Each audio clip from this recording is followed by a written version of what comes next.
आज ठाकरे बंधूंच्या राजकीय युतीची अधिकृत घोषणा होते आहे की अजूनही काही काळ कार्यकर्त्यांना वाट पाहावी लागेल? कशाला वाट? कार्यकर्त्यांनी युती स्वीकारलेली आहे. असं की महाराष्ट्र नवनिर्माण सेना आणि शिवसेना यांच्यातल्या युतीविषयी कोणाच्या मनात संभ्रम नाही आहे आणि कार्यकर्त्यांच्या मनात तर अजिबात नाही.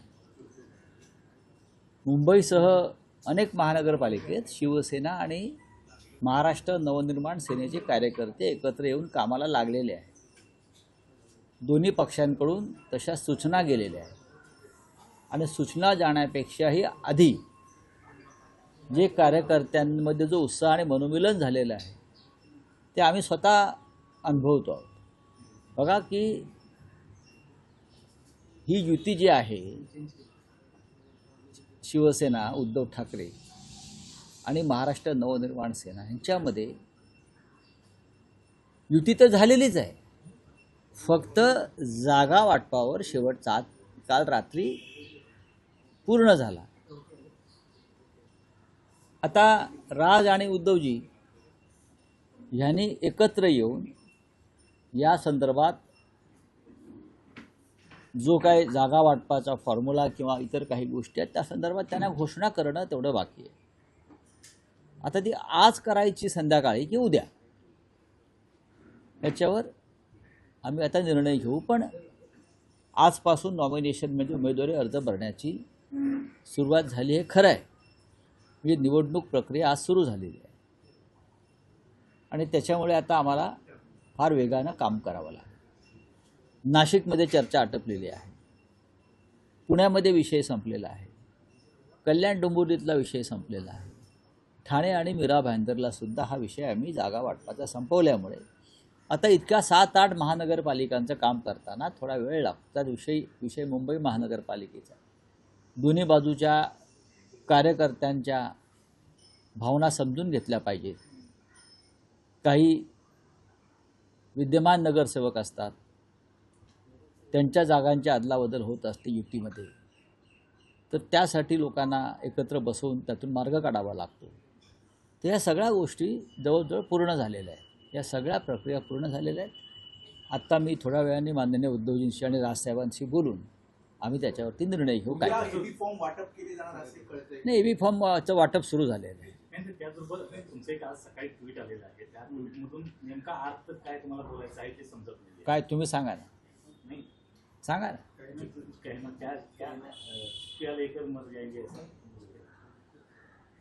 हो, माणसाने बोललं पाहिजे. मग शेवटच्या टप्प्यात 2 चमचे पाणी भरताना अरे माझं हे बोलायचं राहून गेलं, ही राष्ट्रीय समस्या आहे. ज्या पद्धतीनं महाराष्ट्रातले निकाल लावण्यात आले, ज्या पद्धतीने बिहारचे निकाल लावण्यात आले, ज्या पद्धतीनं लोकशाहीचा गळा घोटला जातो, ज्या पद्धतीनं निवडणूक आयोगापासून सुप्रीम कोर्टापर्यंत सर्व संविधानिक संस्था या भारतीय जनता पक्षासारख्या नेत्यांच्या पायाखाली चिरडल्या जातात, त्याच्यावरती जर आता बोललो नाही तर नंतर उशीर झाला आणि बोलायचं राहून गेलं, अशा भावना मरताना येण्यापेक्षा जिवंतपणे आलेल्या बरं. आमच्यासारखे लोक जिवंतपणे लढत आहेत, कारण आम्ही मुर्दे नाही आहोत आणि जिवंत माणसं 5 वर्षे वाट बघत नाहीत. हा देश मुर्द्यांचा नाही, जिवंत माणसांचा देश आहे. महाराष्ट्र जिवंत माणसांचं राष्ट्र आहे. रावसाहेब, आपण म्हणाल की आज संध्याकाळी किंवा कदाचित उद्या ठाकरे बंधूंच्या युतीची अधिकृत घोषणा होऊ शकेल किंवा तसं एक चिन्ह आहे. युतीची घोषणा म्हणण्यापेक्षा जागा वाटपा संदर्भातली घोषणा युती झालेली आहे. युती झाली, पण त्यात असं अशी माहिती मिळते, राज ठाकरेंचं असं मत आहे की जोपर्यंत जागा वाटप पूर्ण होत नाही तोपर्यंत युतीची अधिकृत घोषणा का राजसाहेबांनी तुम्हाला अधिकृतपणे हे कळवलं आहे का? मला वाटतं नाही. राजसाहेबांनी असं काही केलेलं नाही आहे. राजसाहेब आणि उद्धवसाहेब आम्ही सगळे एकमेकांच्या संवादामध्ये आहोत आणि त्यांचं म्हणणं चुकीचं काय आहे? जर त्यांनी तशी भावना व्यक्त केली असेल ते चुकलं का? की जागा वाटप पूर्ण झाल्याशिवाय कुठली युती जाहीर होत नाही ना. मग शिंदेंची आणि भाजपची युती काढली आहे जाहीर करण्याची. अजित पवार आणि भाजपमध्ये अद्याप युती का डिक्लेअर झाली नाही, आमच्यामध्ये ही सगळ्या प्रक्रिया पूर्ण झालेल्या आहेत एवढंच मी सांगू शकतो. नाही, पण रावसाहेब, त्यात माहीम, शिवडी, विक्रोळी, भांडूप असे जे मराठी भाषिक बहुल भाग आहेत, तुमच्याकडे चुकीची माहिती आहे. त्यात जागा वाटप आम्ही दोन्ही पक्ष एकत्र आहोत आणि मनापासून एकत्र आहोत. जागा वाटपासंदर्भात कुठेही ताणतणाव, रस्सीखेच नाही. भांडूप किंवा इतर जे तुम्ही भाग म्हणताय हे त्यांना गेले काय किंवा आमच्याकडे आले काय, ते शेवटी युतीमध्येच राहणार आहेत या भावनेतून आम्ही काम करत आहोत. त्याच्यामुळे कोणी एखाद्या जागेसाठी अडून बसलं आहे असं कुठेही आमच्या दोन पक्षामध्ये घडत नाही. या चुकीच्या बातम्या तुमच्यापर्यंत जे देत आहेत हा त्यांना माझा संदेश आहे. त्यांची मागणी आहे की मागणी का नसावी? मागणी का नसावी? या भागात जागा वाटप मनसेचेही आमदार होते, मनसेचेही नगरसेवक होते, तर किमान 3 जागा या सगळ्या मराठी भाषिक बहुल भागामध्ये मिळाव्या. नाही, अशा पुढ्या कोण सोडतं मला माहीत नाही.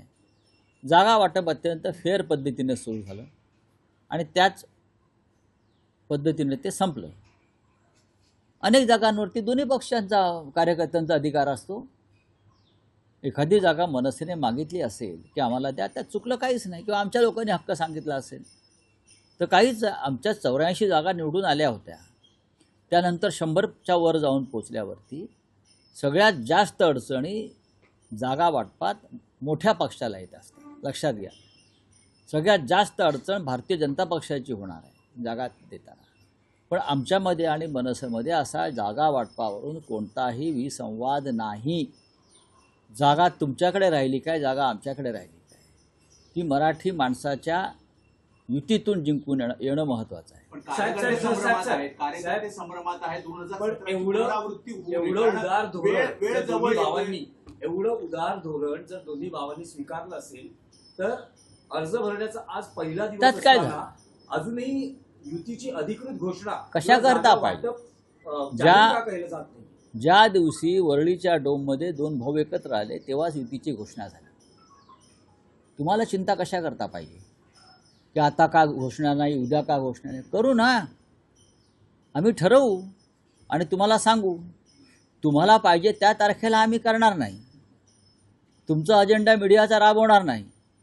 आमचं जे शेड्यूल ठरलेलं आहे त्यानुसार आम्ही करणार. कार्यकर्ते म्हणतात 2017ची पुनरावृत्ती होऊ नये, अगदी शेवटच्या घटकापर्यंत होणार नाही. असं कार्यकर्ते काही म्हणत नाही आहे. कार्यकर्त्यांशी आमचा संवाद आहे, सगळ्यांशी. कार्यकर्त्यांच्या मनामध्ये ह्या वेळेला कोणताही संभ्रम नाही. त्यावेळेला जे काय तुम्ही म्हणताय तेव्हा चर्चा सुरू झालेली नव्हती, तेव्हा सगळे हवेतले हवाबाण हरडे बाण होते. आता रिसर चर्चा, बैठका, जागा वाटप पूर्ण झालेलं असल्यावरती कार्यकर्त्यांनाही माहिती आहे कुठे काय चाललं आहे आपापल्या भागात. त्याच्यामुळे तुम्ही कार्यकर्त्यांची चिंता इतरांनी करू नये. राजकीय पक्षांना माजी नगरसेवक आपले गेलेले आहेत, ते जर परत येत असतील तर त्यांना दरवाजा उघडा असणार का? कशा करता? कारण प्रत्येकाला तिथे सीट मिळेल असं दिसत नाहीये. आमचं जागा वाटप आणि तिकीट वाटप पूर्ण झालेलं आहे आणि निष्ठावान कार्यकर्त्यांचं उमेदवारी कापून गद्दारांना त्या जागा द्याव्यात एवढी वाईट वेळ शिवसेनेवर आलेली नाही. सर्व राजकीय पक्षांना भीती आहे की बंडखोरी होऊ शकते. त्यामुळे सगळ्याच राजकीय पक्षांनी हे धोरण स्वीकारलं आहे का की जागा वाटप किंवा अधिकृत घोषणा ही करण्यास थोडा विलंब करावा? मला असं वाटत नाही. शिवसेना युबीटी मध्ये बंड होणार नाही. बघा, बंड कुठे होत नाही, बंड कुठे होत नाही. पण या वेळेला शिवसेना आणि मनसे युतीमध्ये अशा प्रकारचं काही घडेल असं मला वाटत नाही. शरद पवार सोबत असतील. शरद पवार साहेबांच्या पक्षाशी जयंतराव पाटील चर्चेमध्ये आहेत. ते आमच्या जी जागा वाटपातली आमची जी टीम आहे, स्वतः उद्धव ठाकरे साहेबांशी जयंत पाटील चर्चा करत आहेत. काँग्रेस हा विषय बंद झालेला आहे.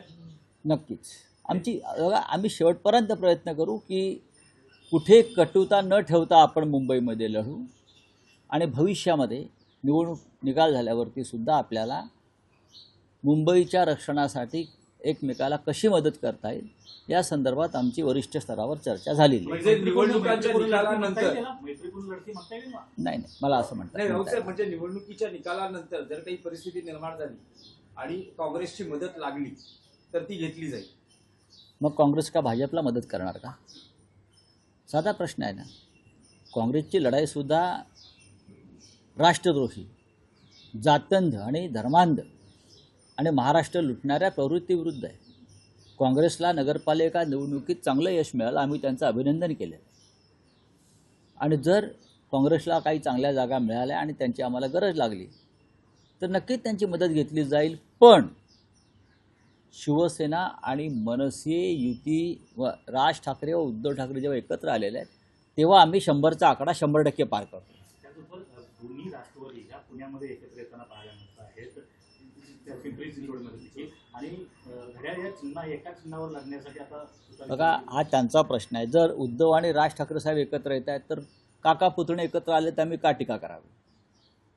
जर आम्ही एकत्र येतोय घरामध्ये, कुटुंबामध्ये, म्हणजे राजकीयदृष्ट्या असेल, आम्ही राजकीयदृष्ट्या नाही, आम्ही भावनिकदृष्ट्या, तर ते एकत्र आले म्हणून त्यांच्यावर टीका करणं मला योग्य वाटत नाही. नाही, पण परवाच्या दिवशी राऊत साहेब तुम्ही एक असं मत व्यक्त केलं की अजित पवारांची हात मिळवली भाजपशी. म्हणजे भाजपला 100% आणि मदत. असं याबाबत माझं शरद पवार साहेबांशी बोलणं झालं, पण त्यांनी अशा प्रकारे काही घडेल म्हणजे भाजपशी हात मिळवणी केली जाईल याबाबत त्यांनी शंका व्यक्त केली.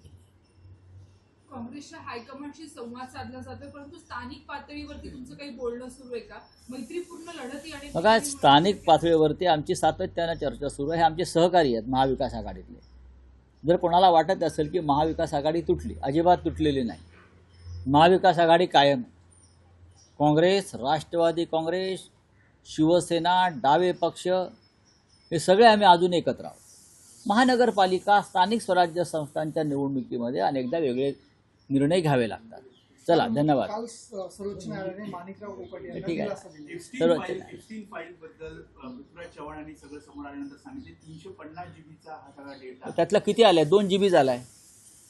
मला वाटतं काही नावं 100% आहेत. ती दडपण्याचा प्रयत्न सुरू आहे. काही डील सुरू आहे ट्रम्प प्रशासनाशी, पण त्याला किती यश मिळेल मला माहीत नाही. सर, इटलीमधनं हद्दपार झालेला प्रकल्प आता कोकणात येऊ घातलेला आहे. उदय सामंत म्हणतात कोकणाचं डम्पिंग ग्राउंड झालेलं आहे केमिकल म्हणजे रासायनिक कारखान्यांसंदर्भात. प्रत्येक समुद्र असल्यामुळे बाजूला किंवा नद्या असल्यामुळे शुद्ध रासायनिक प्रकल्पांना त्याची गरज असते आणि सगळे जगातून हद्दपार केलेले रासायनिक प्रकल्प हे कोकणामध्ये डंप केले जातात. हे चुकीचं आहे. चला, चंद्रपूरमध्ये पराभवानंतर आता मुनगंटीवार खूप नाराज असेल. असं आहे की तो त्यांचा व्यक्तिगत प्रश्न आहे ना. पक्षाला ते कारणीभूत ठरतात की बघा, सुधीर मुनगंटीवार हे पक्षाचे ज्येष्ठ नेते आहेत, ज्यांना आम्ही ओरिजिनल म्हणतो, 100 नंबरी सोनं, असे सुधीर भाऊ आहेत.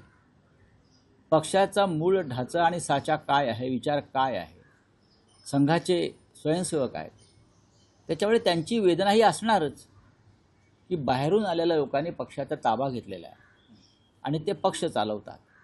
ही एका सच्च्या कार्यकर्त्याची वेदना असते, ज्यांनी पक्षासाठी आयुष्य वेचलेलं आहे, ज्याने पक्षासाठी संघर्ष केला आहे, लाठ्या खाल्ल्या, तुरुंगवास भोगला. अशा कार्यकर्त्यांपैकी एक सुधीर मुनगंटीवार, जे मूळ भाजपचे लोक आहेत विदर्भात, त्यात नितीन गडकरी साहेब आहेत, देवेंद्र फडणवीस आहेत, सुधीर मुनगंटीवार आहेत. त्याच्यामुळे त्यांच्या वेदना ह्या वेदनाच असणार ना. सर, आपने एक सर ट्वीट किया हुआ है जिसमें आप ये कह रहे हैं, आपने जो ट्वीट किया है उसमें वो कह रहे हैं कि आपने जो कहा है कि अभी हमें बोलना चाहिए था वरना आप फिर चुप्पियां लेके मर जाएंगे. हाँ, क्या चुप्पियां ये इशारा कांग्रेस को लेकर है? सबके लिए है. जो आज चुप बैठे हैं, जिसकी जो हालत है, संविधान की जो हालत है, सुप्रीम कोर्ट की जो हालत है, सबका आवाज़ दबा दिया है और हम जनता चुप है. अगर जनता चुप रहेगी, नेता चुप रहेगी, सामाजिक कार्यकर्ता चुप रहेगी, तो इतिहास हमें माफ़ नहीं करेगा. और जब हम जीवन के आखिरी पड़ाव पर होंगे तो हमें ऐसा आएगा मन में, अरे अरे हमको बोलना चाहिए था, कुछ करना चाहिए था. तब समय निकल चुका हो. तो ये समय है कि आज बोलो, आज संघर्ष करो और देश को बचाओ. सर, क्या लगता है कांग्रेस को ये समझ जाना चाहिए आपका इशारा और आपके जो ठाकरे बंधुओं की जो युति उसमें शामिल हो जाना चाहिए? नहीं, ये इशारा उसके लिए नहीं है, लेकिन महाविकास आघाड़ी के कांग्रेस हमारे सबसे भरोसेमंद साथी है।